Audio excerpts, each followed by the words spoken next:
welcome to the latest episode of Daily Debrief brought to you by People's Dispatch. Serious concerns have been raised about the health and safety of imprisoned Egyptian-British activist Alaa Abdel Fattah.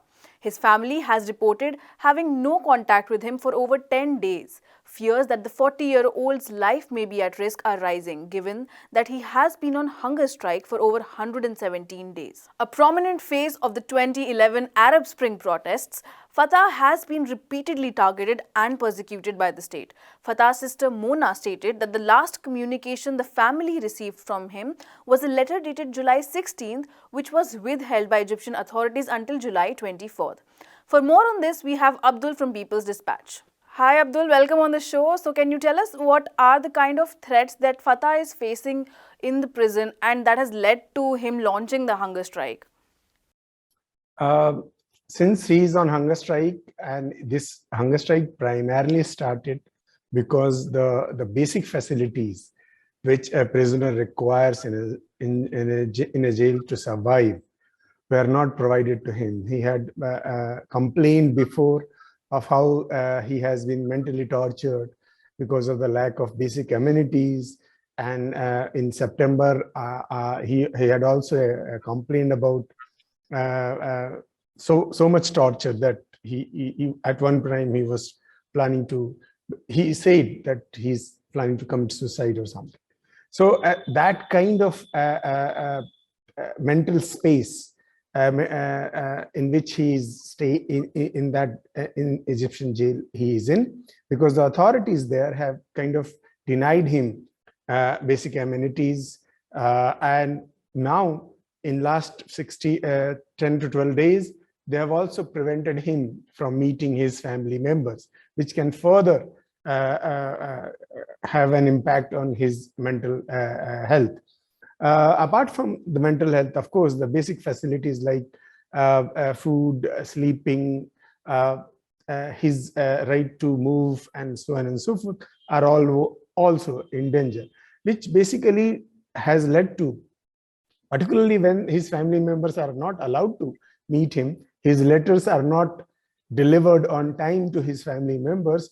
All this has led to kind of a situation where we do not, those people who are outside, and including his family members, are not very sure about in what condition he is in.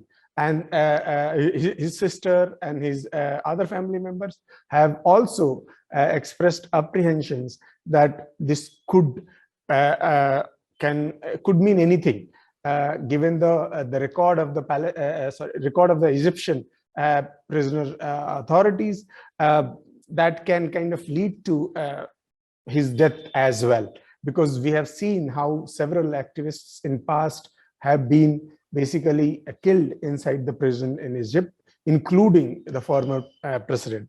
So there is a threat on his mental health. There is a threat on his life also inside the Egyptian prison at this moment. And talking about the rights of prisoners in Egypt, can you tell us, throw some light on what has been the state of freedom in Egypt in recent years?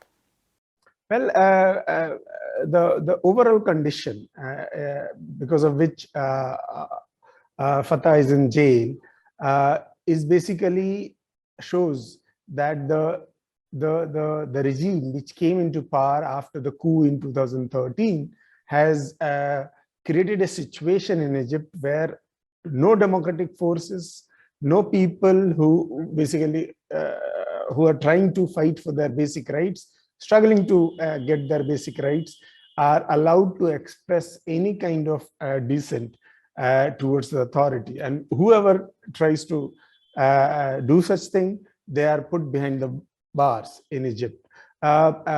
The Fattah al-Sisi government has, ever since it has come to power, it has banned the labor movements. It has imprisoned thousands of journalists, including one of the al-Jazeera journalists. It has basically led to curtailment of all kinds of freedom of expression in the country, freedom of organization, freedom of right to mobilize. All those basic rights have been curtailed in Egypt, and Alaa's imprisonment is basically an epitome of a case of what is happening in Egypt. If you see, he before the trial convened because in his a case which is a fabricated false case about him spreading fake news.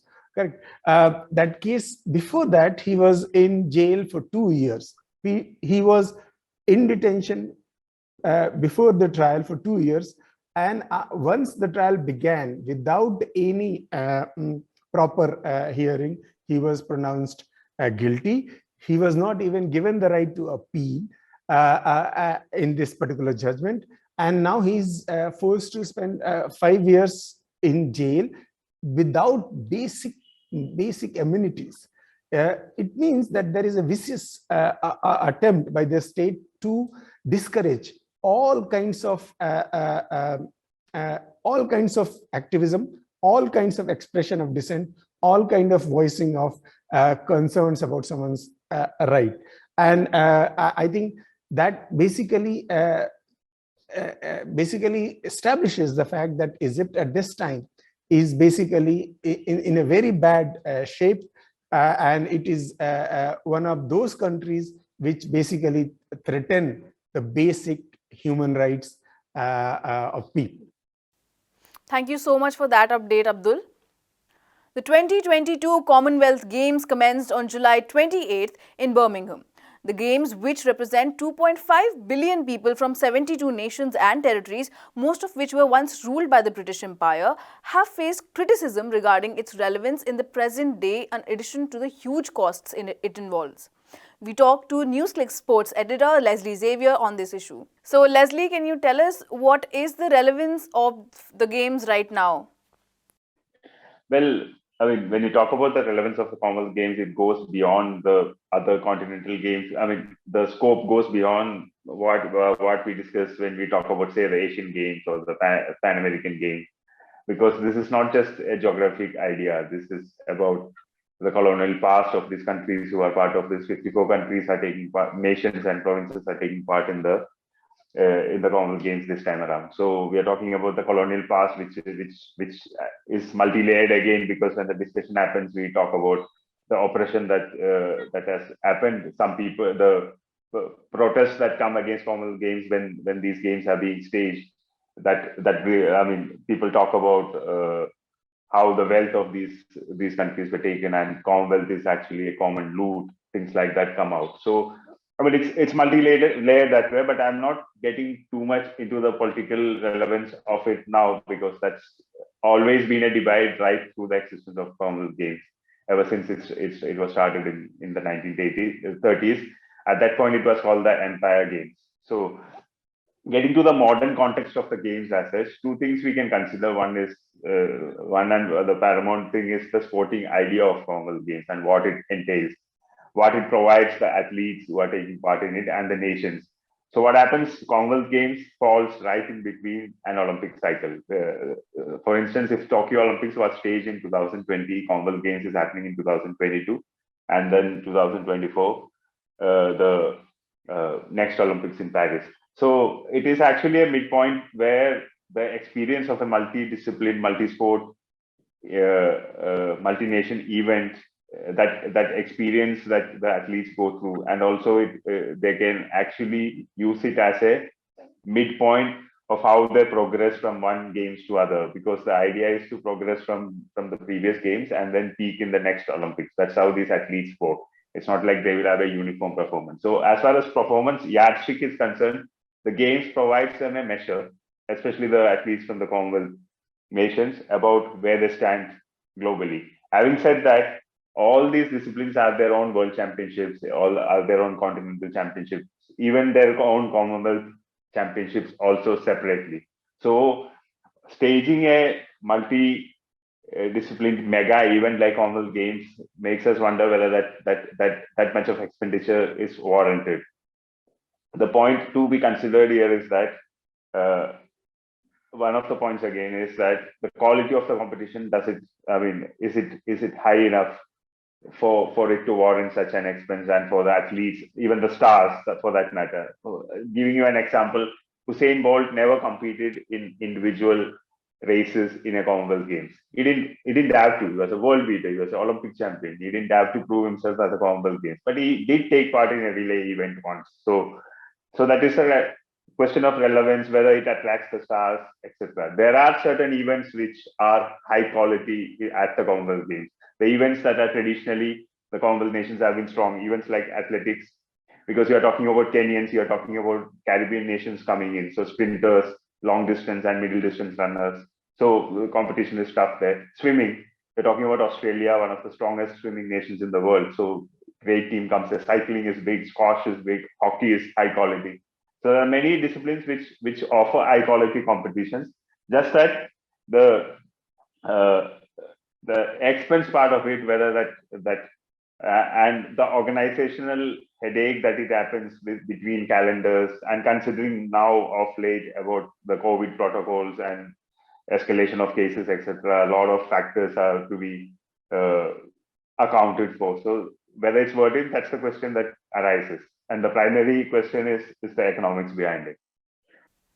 And also, can you tell us a little bit about what can be the future of such multi-sport events? That's why I ended the previous answer with economics, because even Olympics itself, the cities struggle to break even or make a profit. The idea initially was that these cities will attract tourists. There will be infrastructure development that would become legacies of the game, legacy projects. It would be transferred to the community for betterment of larger good of the community in those cities. Sports infrastructure will be used by young children coming out. So these were all the benefits that were touted when the Olympic movement started, and they were selecting host cities, and this was the selling point. But of late, it has become a big struggle. Of late means you are talking about from the 1970s onwards, where the expenses have escalated. The returns that comes from these games for the organizers is not exactly not on par with the expenses incurred. And also the spectacle that these organizers create. Opening ceremonies are huge. We do comparisons of one games to other, saying that this was great, this was great. So organizers try to outdo each other as far as organizational glitz and glamour is concerned. So all these lead to expenses. So Commonwealth Games, when you take it after Delhi in 2010, all the games have been staged either in the UK or in Australia. It's not left these two countries. There are no takers. Simply, and you're talking about Commonwealth nations spread across the world. It's simply because economics doesn't make sense. So now that is again, I'm going back to the previous answer about relevance. The point to be asked is that when there is championships being staged for all these disciplines separately, then why spend so much of money when it could be spread out? Rather than a centralized game, it can be spread out into smaller events, which are more financially feasible for the organizers and also lucrative for the athletes as well. So that's a larger question. That's a debate that happens even in the Olympic movement too. So because we are talking about competitions like the European Football Championships, which is staged by the various countries. It's staged across Europe, not just in one country. So that kind of a working model. So people are considering the economic realities and trying to figure out ways to stage these games, but at the same time, don't dent their pockets too much that it would affect the development of the country altogether for years to come. Thank you so much, Leslie, for that understanding and that explanation about the relevance of these games. And that is all we have for you in today's episode. For more such stories from around the globe, keep following our website www.peoplesdispatch.org and also follow us on Facebook, Twitter and Instagram.